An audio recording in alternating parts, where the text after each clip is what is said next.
start? Okay, welcome back everyone.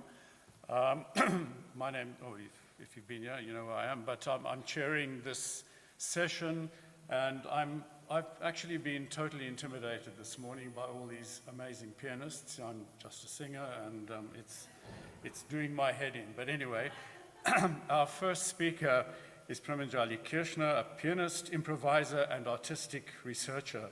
Her practice-based research focuses on the art of 18th century musical improvisation, including the Solfeggio tradition, partimento, and schema theory, in order to explore new modes of performance practice.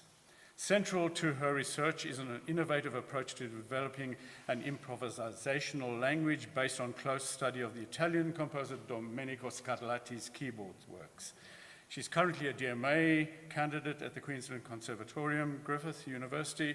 She grew up in Vienna, Austria, and we've just been reminiscing about the wonderful schönes Wien, and holds a Master of Music and Bachelor of Music degree majoring in piano performance. Premanjali. Thank you so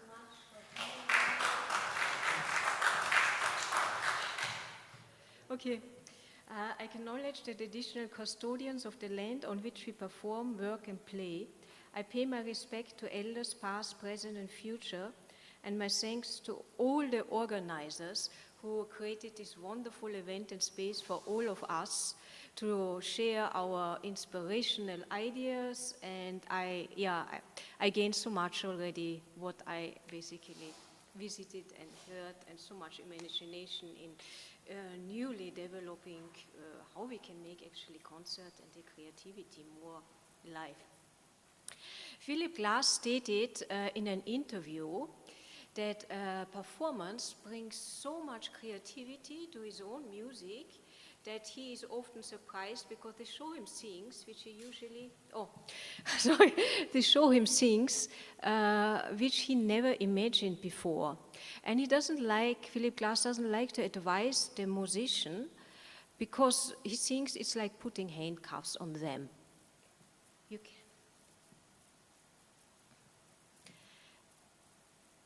Yeah, because he thinks it's putting handcuffs on them. But in Philip Glass gives a lot of freedom, or seems to give a lot of freedom to performing musicians. 18th and 19th century musicking went actually far beyond the composer's performer divide. And the musicianship was rooted in a very holistic model of performing, improvisation, and composition. And the musicians were usually well versed in all the aspects. That's why a score was usually a departing point rather than fixed. Yeah. And the musician would show their creativity and musical ideas in their improvisation skill. Either this would happen within a work, in either embellishments, in improvising a whole cadenza, rhythmic alteration, changing pitches on the spot, or as a standalone work in fantasying, fantasias, preluding, and so forth. Performances were usually a lively interaction of improvisation and composition, which were actually usually fresh from the press. This versatile performance practice is actually most of the time overlooked in today's concert halls, and improvisation became usually a daunting experience for most classical musicians. My research explores how we can become co-creator of our performance again by developing improvisation skill, so we can freely basically move from the written score into the improvisation practice of the 18th century repertoire. This inquiry led me to the groundbreaking research from Robert Gjerdingen, Nicholas Baragwanath, and Giorgio Sanguinetti, who brought the 17th and 18th century Neapolitan pedagogy in the last 15 years pretty much to the foreground of the research. Neapolitan pedagogy basically taught in the age-old practice of acquiring a huge repertoire of musical patterns which functions as a musical adaptive grammar, similar like a child actually would learn its mother tongue. We start basically with the solfeggio, their training started with the solfeggio. The solfeggio is a very different method than today. It consists of vocal skills, sight reading, but immediately you would learn improvisation skills, you would learn counterpoint, and you would learn a large repertoire of melodic patterns. Followed after a 3-year training, partimento came. Partimento is basically a pedagogical tool where composition is taught via the improvisational pathway at the keyboard. Basically, we have a bass line, and you need to realize the upper voices, similar to a lead sheet in jazz. But contrary to a lead sheet, it's basically a matrix for a non-existing composition. Once this training was for a few years basically happening, then only written counterpoint was added. The whole training would take about 10 years, and after that the student could write in 3 to 4 weeks a full-fledged opera. To compose quickly was very important for the survival of an 18th century musician. The success of the Neapolitan pedagogy spread very quickly over whole Europe, and it was the main pedagogical tool even in the 19th century at the Paris Conservatorium. We have a great wealth of pedagogical material of solfeggio and partimento by great Italian masters, but also from Germany by the Circle of Bach, most probably also from Johann Sebastian Bach himself written, Handel exercises. In the 19th century, they adopted a more romantic harmonical approach to partimento, but in a sense, basically it was the same. It would be just be more less improvisatory against the end of the 19th century.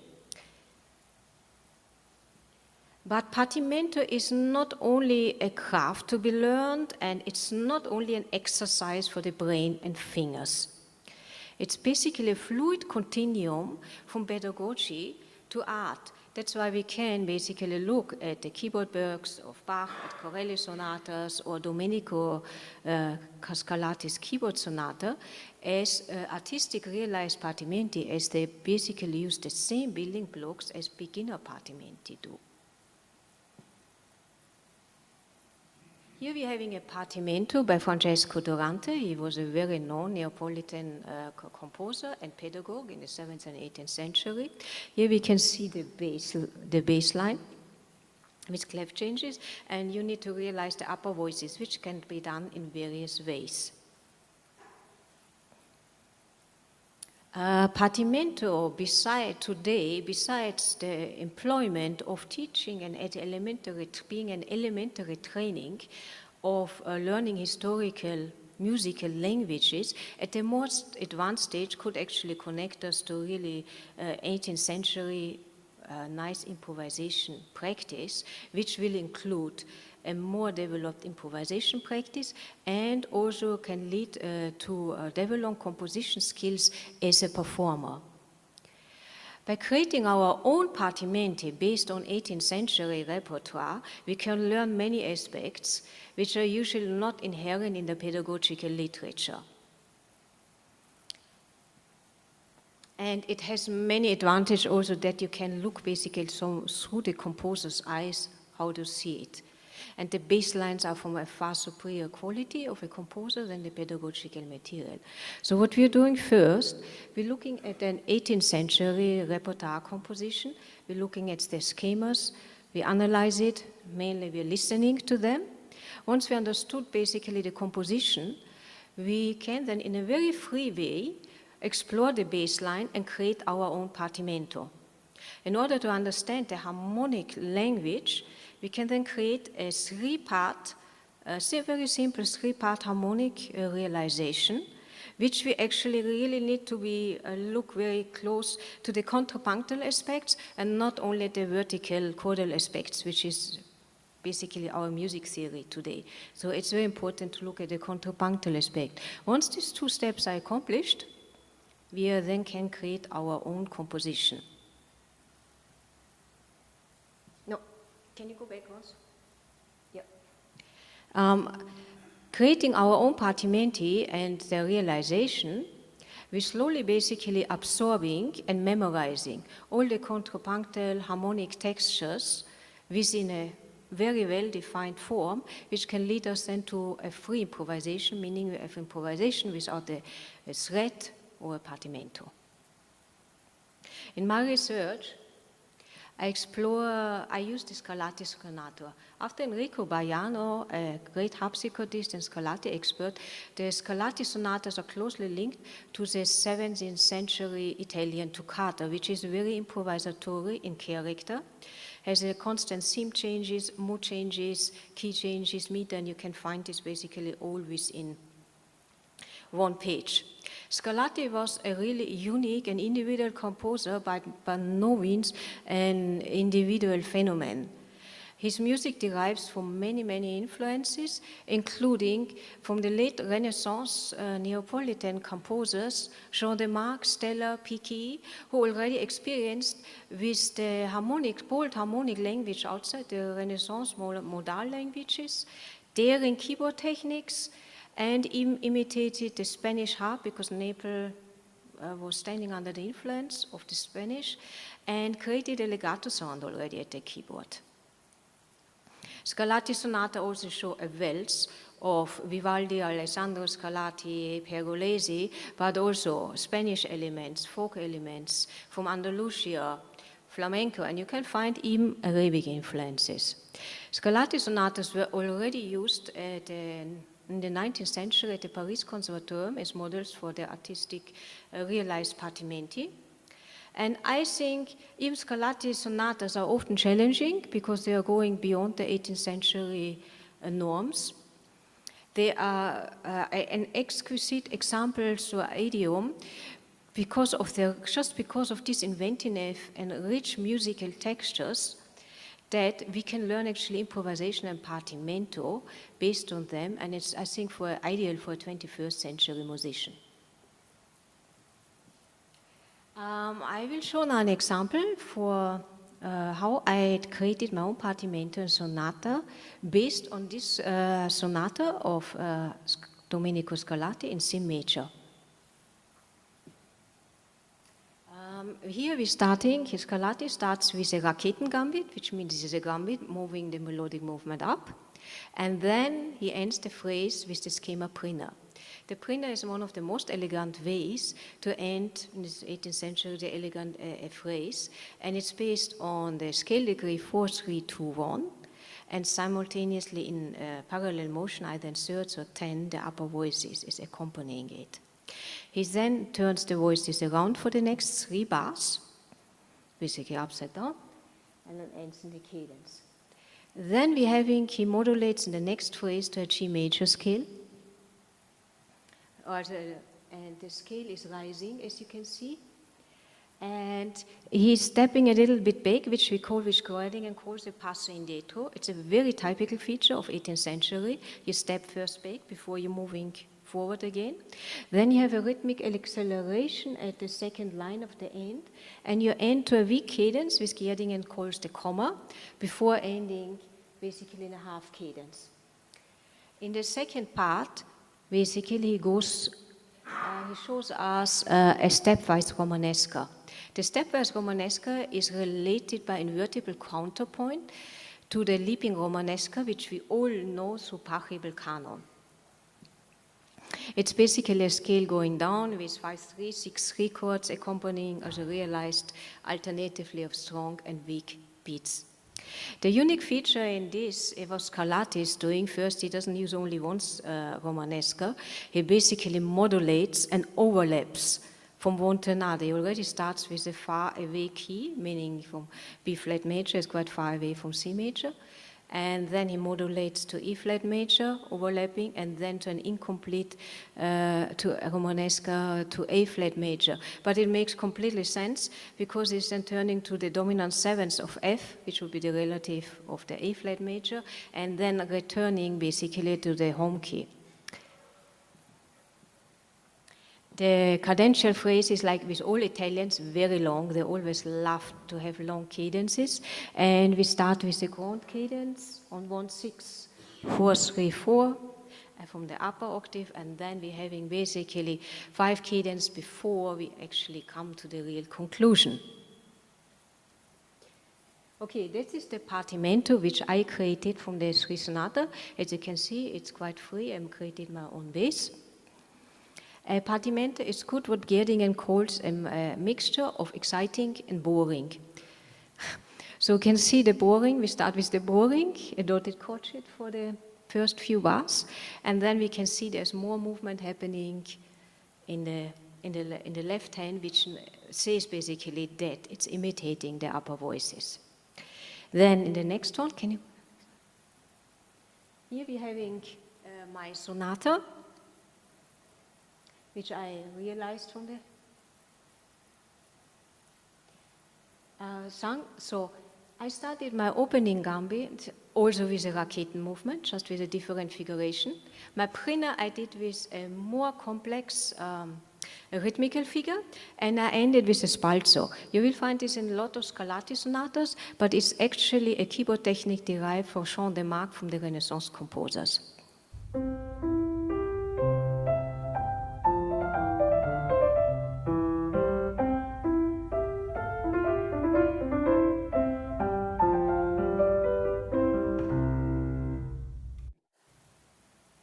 For my for the rising scale, for the G major rising scale, I would use a 7/6/8 schema, and I use always, like if you see the quavers C, D, and E, the 6 is basically, it's just ornamental tones to enliven the bass, and then I have a contrapunctal texture adaptive for the left hand.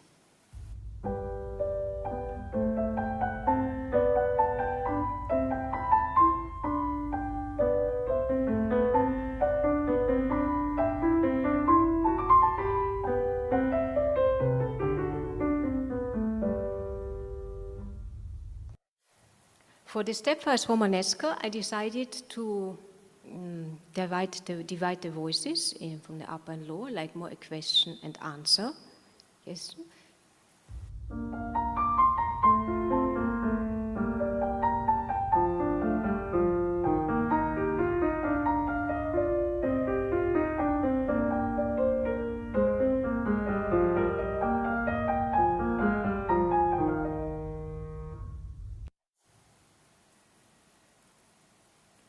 And for my final cadence, I have the transition, and then I'm using a rhythmic motive from the very beginning, the same motive basically, and then I'm ending in a cutworth cadence, first the Raketen gambit up, the cadence which we call a cutworth cadence, and then varied in double thirds.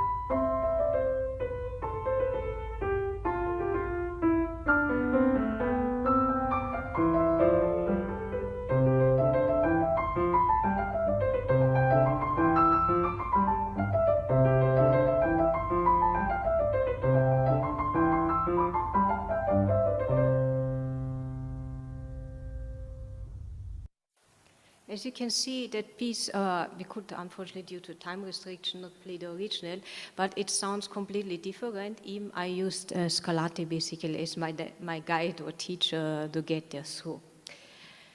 Developing our own improvisation practice. Yeah, thank you. Developing our own improvisation practice, we start actually to talk the language instead of reciting it. In creating our own partimenti, we're merging didactic tools with real composition and start to learn all the contrapunctal, the form, the melodic structure, and the harmonic structure from the language it originated. Once we're performing then, we can then tap in all our stored knowledge of the contrapunctal, harmonic, and melodic structures in real time and create much more versatile performances and adding free improvisational aspects to the performance. Creating our own partimento is also an excellent tool, basically for developing more ambitious improvisation practice, like preluding, fantasying, toccata, cadenzas, creating our own sonata. And I think by enlarging our musicianship as a performing musician, by developing improvisation practice and partimento, we empower our artistic creativity, and we can then perform with a lot more freedom, suspense, and surprise. Thank you so much for listening, and I hope you enjoyed it, and yeah.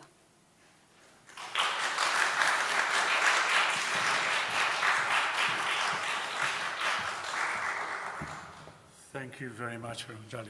That was fascinating. I'm sure we have many questions in the hall, so I'd open it up to anyone who'd like to ask a question, make a comment.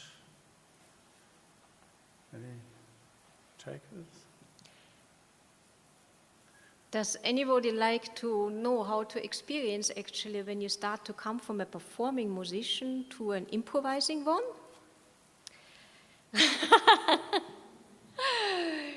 Also I felt like really starting off, I could really feel how my brain is somehow expanding.